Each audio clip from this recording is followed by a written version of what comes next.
சிவந்தி academy Tiruchendur SSC CGL-க்கான சிறப்பு online பயிற்சி வகுப்புகள் நடைபெறுகிறது. ரஜினியின் இல்லத்திற்கு சென்று சந்தித்திருக்கிறார் நயினார் நாகேந்திரன். மரியாதை நிமித்தமாக ரஜினியை சந்தித்தேன் என்று நயினார் நாகேந்திரன் தெரிவித்திருக்கிறார். மேலும் தகவலை செய்தியாளர் தாயுமானவன் வழங்க கேட்கலாம். தாயுமானவன் வணக்கம். இந்த சந்திப்பு தொடர்பான முழு தகவலையும் சொல்லுங்க.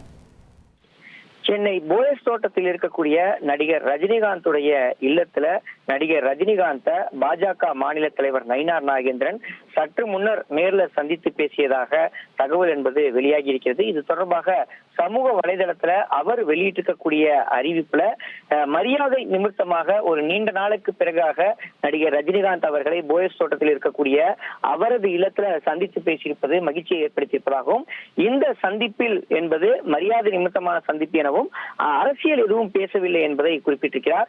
அதே சமயம் பிரதமர் நரேந்திர மோடியுடைய 12 ஆண்டுகால ஆட்சியினுடைய சாதனைகளை விளக்கக்கூடிய வகையில புத்தகத்தை நடிகர் ரஜினிகாந்த் அவர்களுக்கு வழங்கியிருப்பதாகவும் அவர் குறிப்பிட்டிருக்கிறார். தமிழக மற்றும் தேசிய அரசியல்ல நிலவக்கூடிய தற்போதைய அரசியல் சூழல் குறித்து இருவரும் விவாதித்திருப்பதாக தகவல்கள் வெளியிடப்பட்டிருக்கக்கூடிய நிலையில கிடைக்கப்பட்டிருக்கக்கூடிய நிலையில அரசியல் ரீதியான சந்திப்பு எதுவும் பேசப்படவில்லை எனவும் அவர் குறிப்பிட்டிருப்பது குறிப்பிடத்தக்கதாக பார்க்கப்படுகிறது. இந்த நிகழ்வை பொறுத்தமட்டில் பாஜகவுடைய மாநில செயலாளர் கராத்தே தியாகராஜன் மற்றும் மாநில பிரச்சார பிரிவு அமைப்பாளர் பாண்டியராஜ் ஆகியோர் இந்த நிகழ்ச்சியில பங்கெடுத்திருப்பதாக தகவல் என்பது வெளியிடப்பட்டிருக்கிறது. இந்த சந்திப்பு என்பது ஒரு முக்கியத்துவம் பெறுகிறது.